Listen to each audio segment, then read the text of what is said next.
recording this session for our friends who aren't able to attend today. So just keep that in mind. But please do feel welcome to share, send messages in the chat, unmute yourself, and participate in conversations. These are really a great learning opportunity for everyone, and even for us to share with each other. It's not just our presenter who can teach teach those of us on the line today. But anyway, that's enough kind of rambling from me. Today we have a wonderful presenter on the line out of Arizona. We got Cody, a market director from Peoria. Hi, Cody. How are you doing today? I'm wonderful, Mary. Thanks for having me. Hello, everyone. How are we doing? Doing great. Having a great Monday afternoon.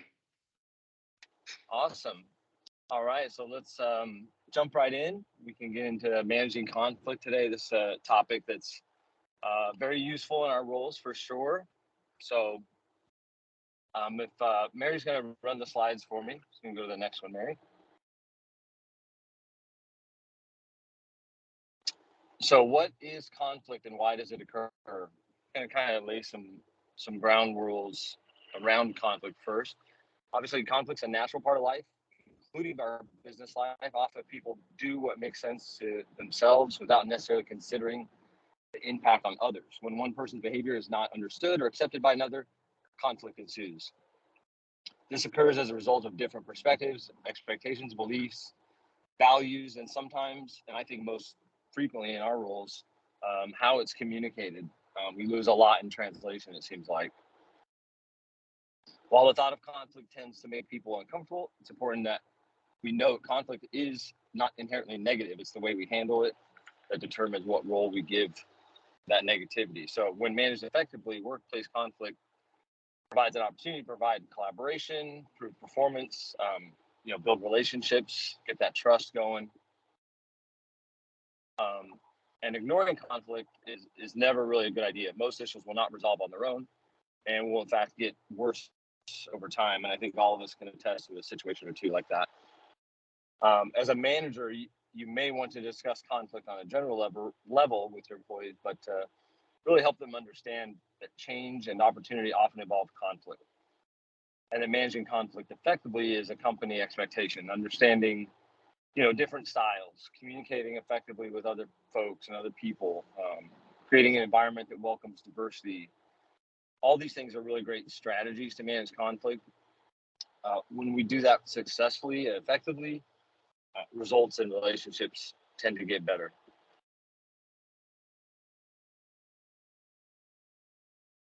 Thank you, Mary.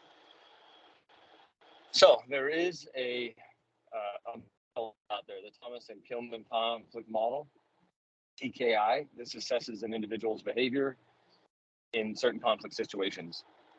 That is, situations that concerns two people appear to be incompatible. In conflict situations, we can describe a person's behavior along with two basic dimensions, their assertiveness or their cooperativeness. These two dimensions of behavior can be used to define 5 methods of dealing with conflict. We're going to take a little bit deeper dive into those 5 methods on the next slide.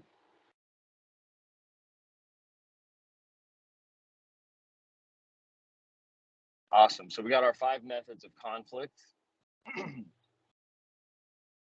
There's competing, collaborating, compromising, and then more unassertive would be the avoiding and the accommodating. You guys can see there's kind of an XY axis there. What spectrum are you on, or are we on as leaders, on the assertiveness X-axis, and then on that uncooperative versus cooperative axis? And we're going to talk a little bit more about those. So competing, pretty self-explanatory, but competing is in an assertive and uncooperative, power-oriented mode. Competing means standing up for your rights, defending a position you believe in is correct, or simply just trying to win. I'm very, very competitive, and there are times I have to check myself because not everything is a competition. Collaborating. This is both assertive and cooperative. When collaborating, an individual attempts to work with another person to find a solution that fully satisfies the concerns of both. A little bit of diplomacy, right, to be collaborative. Then we have compromising. This is an intermediate in both assertiveness and cooperativeness. When compromising, the objective is to find an expedient, mutually acceptable solution that partially satisfies both parties. So, there's a lot of words around the definition, but really just this is, that middle ground. You might have to give up something, and same with the other side. The next two, I think, are potentially dangerous, especially this next one, which is avoiding. This is an unassertive and uncooperative trait. When avoiding, an individual just completely, obviously ignores the situation to pursue their own concerns or one or those of the other, and they just, go separate ways and don't talk about it. Pretty unhealthy. And then accommodating is an unassertive and cooperative trait, the opposite of competing. When accommodating individual neglects their own concerns and needs simply to basically submit and accommodate to the other person. Anybody have any questions? I'm going to stop there and see if anybody has any questions on kind of in conflict and some of the traits that go along with it. All right.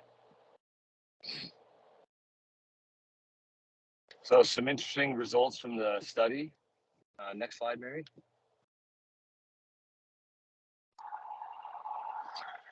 There some results from the study that showed us some interesting facts. This was out of the University of North Carolina. 53% of workers said they lost time at work worrying about past or future confrontation with a co-worker.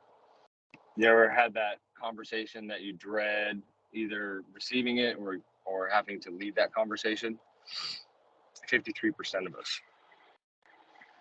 Next, we had 28% of those said they lost work time because they avoided the confrontation with a colleague. 37% said a hostile altercation caused them to reduce their commitment to the organization.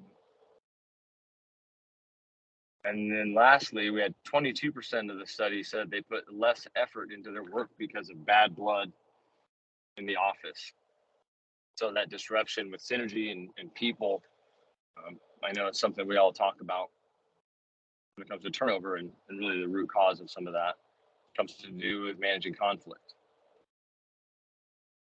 So let's talk about some benefits to successful conflict resolution, which is why we're all here today, to build this muscle a little bit.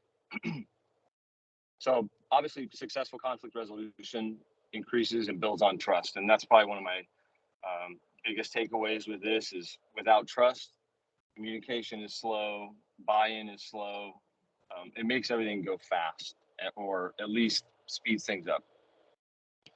Successful resolution will also expose your needs, strengthen the relationships with those around you, increase in effectiveness and efficiency of the teams, and like we talked about, creates buy-in and long-term sustainable solutions.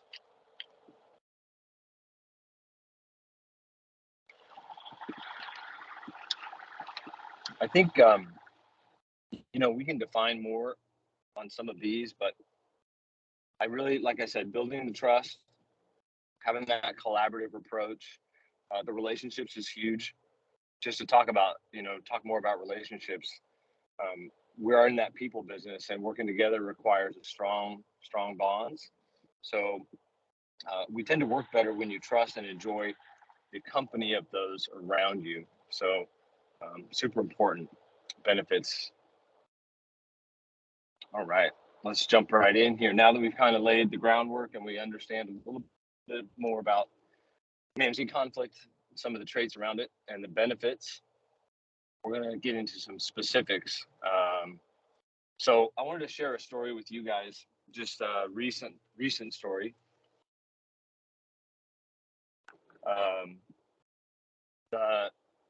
Really just a conflict that came up in my restaurant in Peoria. We have some OPD servers and drivers that are really hungry to become servers. We've done a good job promoting a couple others, and now there's a couple that are feeling left behind or that we're not promoting them fast enough. So heard some grumblings, and I asked my assistant managers if they had sat this person down and talked to them and explained to them maybe why they're not ready, what are some things they can do to work on being ready, and help them get reach their goals. And not real surprisingly, they had not done that. So we sat down together and had to explain to the team member we didn't feel that they were ready. And one thing I showed my management team is just write down a couple talking points before we went into that. We wanted to think about some specifics about the team member, not be vague, give them some timelines, some realistic goals to work on. And while they didn't really love the news that they weren't going to become a server on our next time we promote somebody and start training, at least they have the honesty and the takeaway that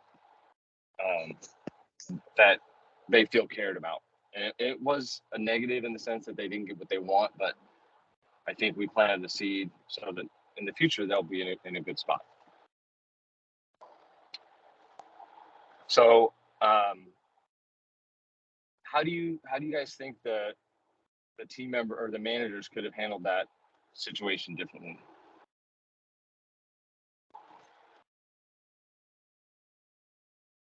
Well, I know you kind of already jumped on it and helped them resolve this issue in your story there, Cody, that, it was their avoidance that caused the issue almost in the first place.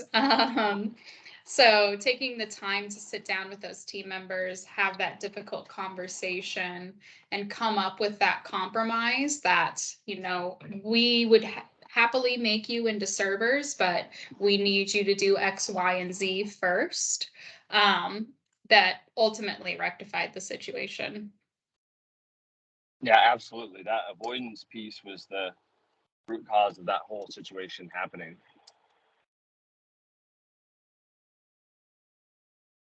All right. So let's jump into some more experiences that our study showed us. 85% of the leaders experience constant or frequent conflict in their jobs. And I think all of us would probably agree. That's a pretty high number, and it's probably pretty accurate. Statistics also show that over 75% of these leaders are admittedly conflict avoidant. So that's kind of scary. The typical manager spends about 25 to 40% of his or her time dealing with workplace conflicts. That is 1 or 2 days every work week. It's crazy how that adds up. Managing conflict costs the average employer over 450 days of management time, or the equivalent of 2 full-time managers. I know we would all love to have an extra manager when we need them.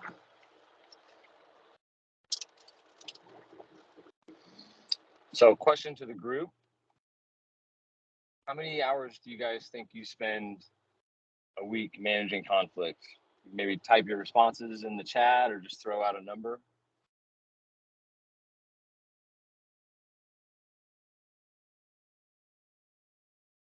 While they're typing answers in the chat, yeah, Cody, how many hours do you think you spend a week resolving conflict? I would say 3 to 5, somewhere in the middle. How about you, Mary?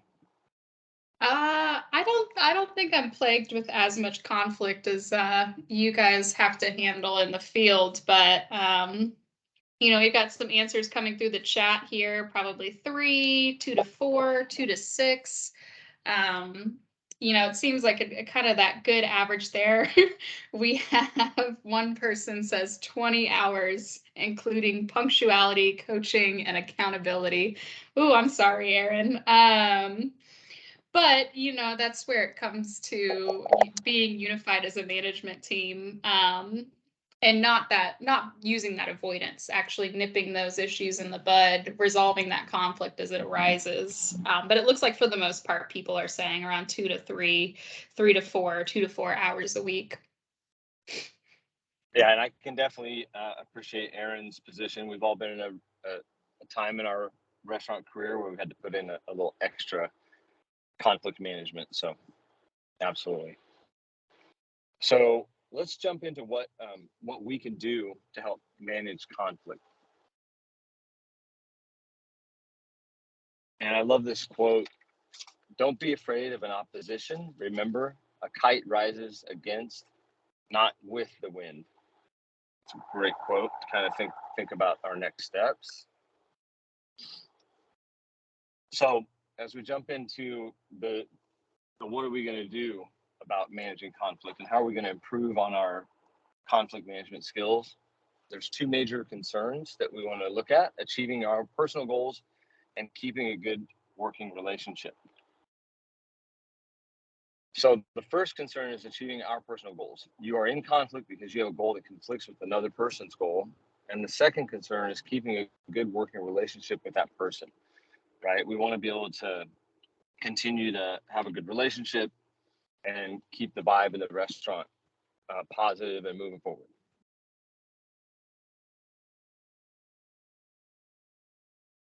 So first step, do a bit of prep, recognize your emotions, maybe jot down those notes, a couple thoughts that you want to share. Might even just write down the thoughts that you might be experiencing, just to remind yourself, right? Interpersonal conflicts with people who see situations differently can be difficult, and by recognizing your emotions, you'll be open to others' emotional reactions as well. Be sure to clarify your needs, or as I like to think about it, kind of begin with the end in mind. It's like, what do you want to get out of this? So identifying your needs and be clear in your intentions. Never assume that the other person knows what you want. Can be very challenging. And consider the interests of others. Many conflicts can be constructively managed with a little empathy. Take time to consider another's perspective by putting yourself in their shoes. We've all had bad days, and definitely a little empathy goes a long way.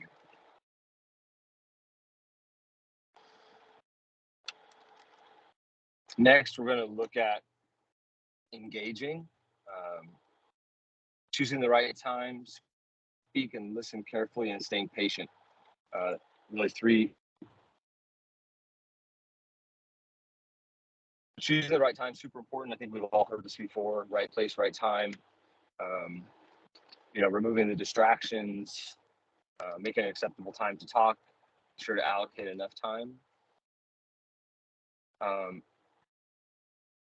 When we talk about choosing the right time and giving enough time to that, obviously the place is very important. Sometimes it's tough in our restaurants to find a quiet spot.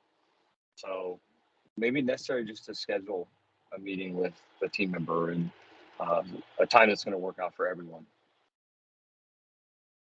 Next is to speak and listen carefully.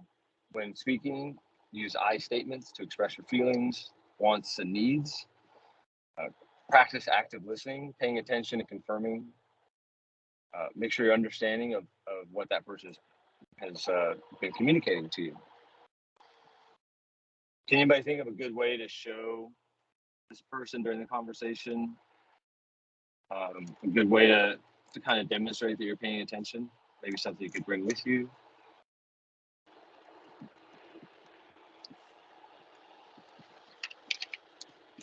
I know I always bring a notepad with me to a conversation like this so that I can make sure, it shows the person that I am paying attention. It helps me pay attention, part of that active listening. And then I have those notes to refer back to later down the road if something changes. So be patient with the time that you give to this situation. Sometimes it takes no time at all. It's very quick, and other times it takes a minute for the conversation and really to evolve.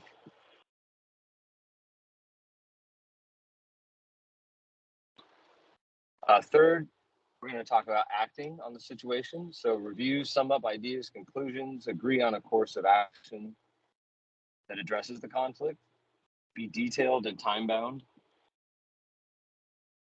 and then show appreciation. Obviously, sincere thank you. They took the time to hopefully try and resolve the situation with you.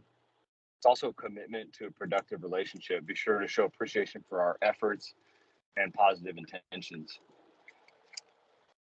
I've had times where it didn't, even that conversation, maybe you didn't feel like it ended all that great, but still taking the time to show sincerity and thanks. Next, we're going to talk about everybody's favorite, the hit and run.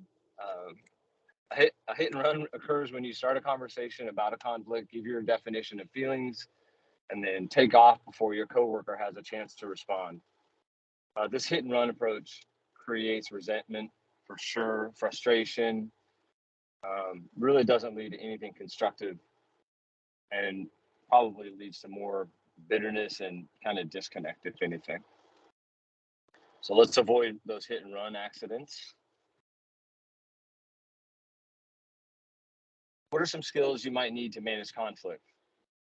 Definitely, we need to understand our own feelings, active listening, and generate some options to help us meet that person in the middle. Sometimes we might have to be open to some concessions, right?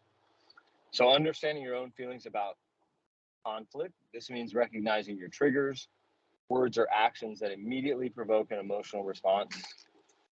It could be a facial expression, tone of voice, pointing a finger, or a certain phrase. Once you know your triggers, you can better control your emotions. Active listening, we talked about the tricks on that. There's definitely some more detail on active listening. That's a skill set that is very difficult to master and really important. Generating options for resolving the conflict. Many people can think of only two ways to manage conflict: fighting or avoiding the problem.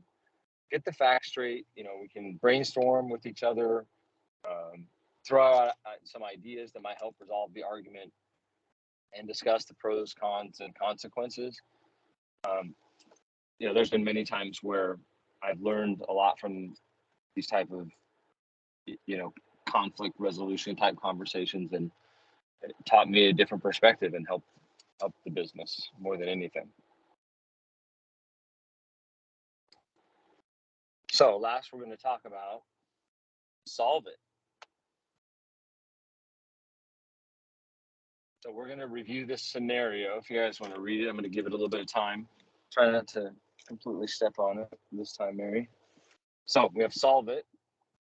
Two employees in your restaurant were once close friends, but have had a falling out. When they were friends, they made the shift energetic and fun. Now that they are not, it has affected their performance and brought the morale down in the restaurant.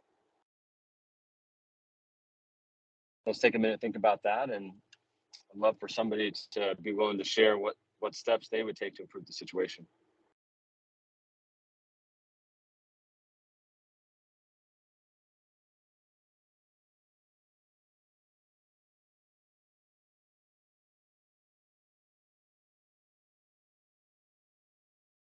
All right, Aaron, what you got for us?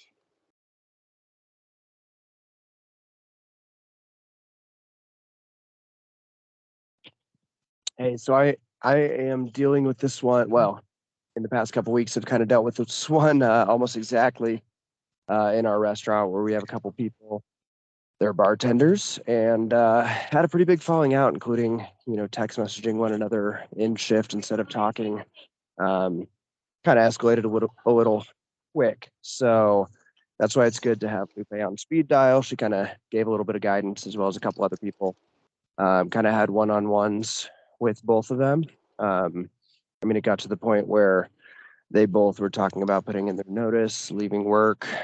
It's irreconcilable, yada, yada, yada. Long story short, most people just want to be heard, and most people can kind of de-escalate themselves if you take the time to let them get that energy out and then, make accommodations. I stood firm on the fact that we're not going to punish either of them schedule-wise, by request of the other. And it basically came down to can they be adults and work around each other? And if not, then we may have to take steps depending on who kind of the aggressor is. But we're a couple weeks past that at this point. They're actually cordial, talking again. But I'm still kind of mindful day by day because one of them was hurt. One of them actually owes another person money. So once that gets involved, I just, have to keep my ears perked a little bit more. Yeah, that's a tough one. Team members' lives become intertwined outside of work. It always makes things interesting. And Aaron, did you say that you might drop off and go on mute again? But I think Aaron mentioned that getting a partnership together with conflict resolution. I know that for me, my HRBP Lupe, and she's a great resource. Had a little situation come up in Waterfront last week, and really just needed some advice. It's a great sounding board to make sure that we didn't miss anything. If you think it's a little bit, a little bit more stressful of a situation than normal. Anybody else have a situation or a potential, outcome on how they would handle this situation?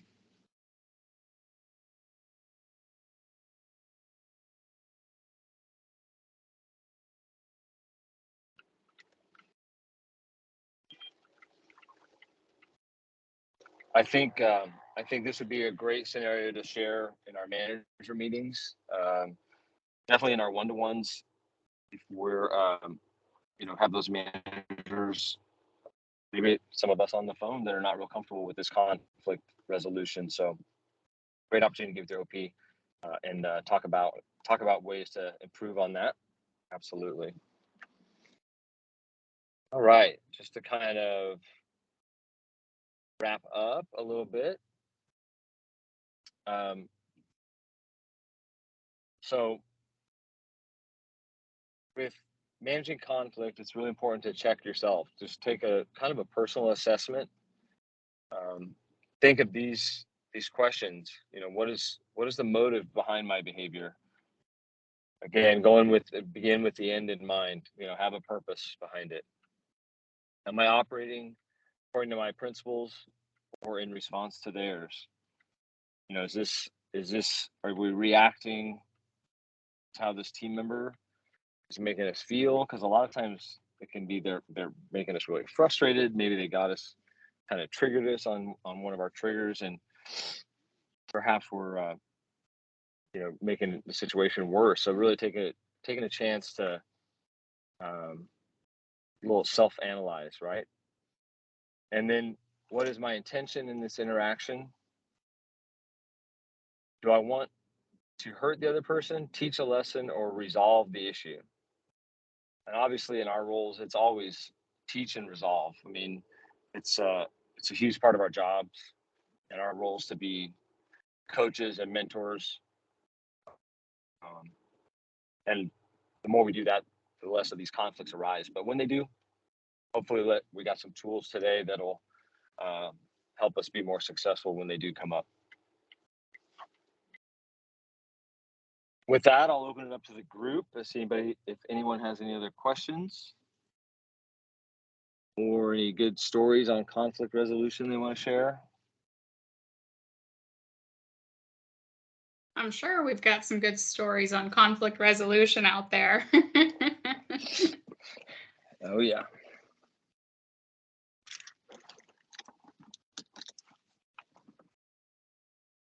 Awesome. Well, thank you so much, Cody, for speaking today.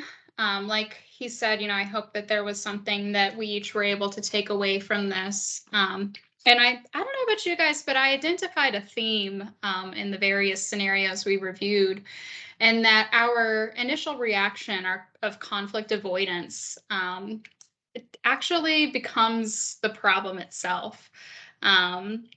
And I know personally, I used to shy away from conflict a lot as well. And, through learning and practicing and doing it, you must resolve the conflict. It will not resolve itself.